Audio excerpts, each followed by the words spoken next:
But you see, that's the way it is with a lot of people. Like the first phobic I worked with, he was terrified about going across bridges, but he loved roller coasters. Okay, so for somebody else, they can talk on the phone all day, but email, oh, I can't write. I don't know how to spell. Yes. And the phone is ringing off the hook. People are calling. That's another call. Another person signing up for the Modern Jedi Mind Mastery Training. Which is when, Mark? It's in July, I know that. Well, it's in July 12th through 20th. Yeah, I'll be there. Mike will be there. I'll be there for I got a baby on the way. Yeah, you're going to be there every day for the whole thing. I will do my best. I need Mike to take the whole training. Mike has already signed up for the training. I have, and I do need to do the whole training. Right. You have to do the whole training. Because you have if you think working with you one day is going to help you. One day, maybe. 9 days, when you get in charge of all the processes and you can actually learn how to do them with other people, holy guacamole, I'll tell you, it's powerful. I want to share something, and this is a challenge I know you have, because you shared this with me, right. and this is for people out there. So I worked with Mark 2 days, 3 days, because we had a couple follow-up sessions. One full day and a couple 2-hour follow-ups. Yeah, a couple follow-up sessions. And other stuff came up, and we cleared that garbage. You need one follow-up. Yeah, and we cleared other stuff. You think, oh, I didn't. Now that's me. Some following thing. So what happens is things get cleared so quickly that you forget what a serious problem it was. So like I've shared with people who that I had a phone issue, and they're like, God, you're so natural on the phone. I can't even imagine that. Right. And hey, I can't either, and that's a good thing. So the challenge is people work with you, they get rapid results, they feel like they've never felt before. Issues they carried around for a long time are gone. Right. And I know that's what happens. Then they think, hey, our work is done. Yeah. I feel great, you know. Hey, Mark, thanks a lot. Yeah. And they'll do that. I know the value you bring, but I'm sure this happens too. They're like, well, my issue really wasn't that bad. Right, yeah. I was exaggerating how bad it was. They'll forget how bad it was. You forget how bad it was. Yeah, sometimes the guy that I learned that from, he said, sometimes you have to actually prove to people before you start the work that they actually had the problem, because by the end of it, it's just like, no, I didn't really have that problem. Because it's just so gone. It's like, what? I told you, no, it's not a problem. It's not a problem. But yeah, for me, well, it was one of the things I discovered is that, and actually to my great joy, because I don't really want to work with everybody, once a week for endless weeks. I mean, other therapists love that. They build wonderful, deep relationships with their clients. But for me, I want to get people results, and I want to get them fast, and I want to get them doing what they love to do. Right. And so that's partly why I actually had to raise my fee. And also to work with people in groups, and the more people I can teach this stuff, the more I can impact larger groups of people. And absolutely. Well, we talked about this too, because we met in a business networking event. That you work well with people who are entrepreneurs or solo practitioner people whose, like when I came to you, it was an investment. Right. And the reason I saw it as an investment, not just for myself, I didn't, my personal relationships were fine. Right. Phone issues weren't really a big deal for me. Going out in public places that I wasn't familiar with, it wasn't bad that my wife was with me. I was like, we could go out together, but I wouldn't just go out somewhere alone. Right.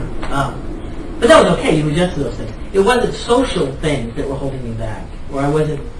It was financial. And so when I told you that, I said I'm tired of barely getting by. I have my own business. I need more clients. And I can't, at the growth model I had, my God, Mark, it would take me like 20 years. 20 years later, I needed one call a week. I'll get there, yeah. No one uses the phone anymore. It's so excited.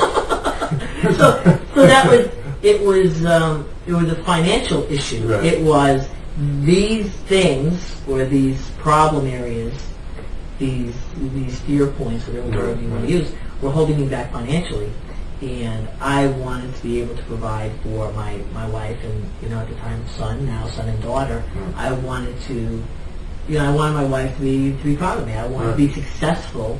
And I was successful, no matter how you define it, I felt like I was successful in a whole lot of levels, whether spiritually, emotionally, certainly in the friendships and the relationships I have, I feel like I'm successful. But I also wanted that for my business. Right. I know the value I bring to people, but communicating that to people hell, you got to communicate it, and you can't just wait for them to stumble upon you. Right. And so that meant going outside my comfort zone to do that. And I'm saying that it was really that problem financially that caused me to sit, finally was the issue to make me come and sit down with you. Right. And I know you work well with other entrepreneurs, whether they're attorneys or CPAs or other business people who are afraid. The word sales to them is a negative word. They're afraid to be perceived as what? Pushy, a used car salesman, a used car salesman, or a life insurance agent. Right. I mean, you say those, right? I mean, what about Bob? Right. But I mean, one of the frustrations also is that I've also used all the same stuff. I helped, a 10-year-old girl overcome a germ phobia. I helped a young college student who couldn't raise her hand in class. I helped another college student who was, too shy to ask a girl out. I helped another, today I guess my theme is college students, but I helped another college student who had a fear of vomiting. No kidding. Some of her friends got sick, and, she freaked out about that, didn't want it to happen to her, so she's like, stopped eating, stopped going out, stopped doing stuff, and it was holding her life back. So with everybody, whether it's in business or personal, it's that pain point that once you get beyond, you go, I can't do this. I can't live like this anymore. It's costing me too much. So I will often ask people, what's the problem costing you? And if their answer is, well, this or that, maybe they're not ready to work with me.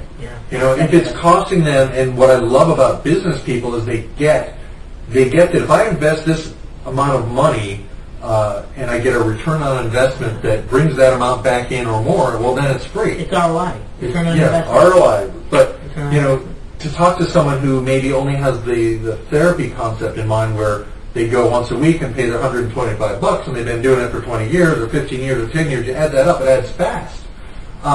And I say, well, no, I just talked to a woman on the phone just the other day, and she said, well, how long does it take? And I said, well, normally with my anxiety and phobia clients, I can get them major results in about 4 hours in one day. And she's like, huh? And they don't believe you. They don't believe me. And I'm like, but yeah, and here's the deal. You come, we'll work for the day, and if you don't feel the results, then you don't owe me any money.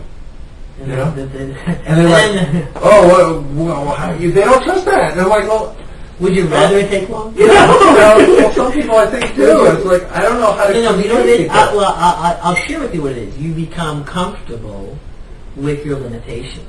Yeah. Okay? So I realized that the prison I lived in was largely, I won't say it was largely of my own construction, but it was. No, I know that now. But at the time, I don't think I would have said, well, I made this prison for myself. I like it here. I've made my gilded cage or something. Right. Okay, but I realized that the prison I was in, I knew that the things that were holding me back were in here. Right.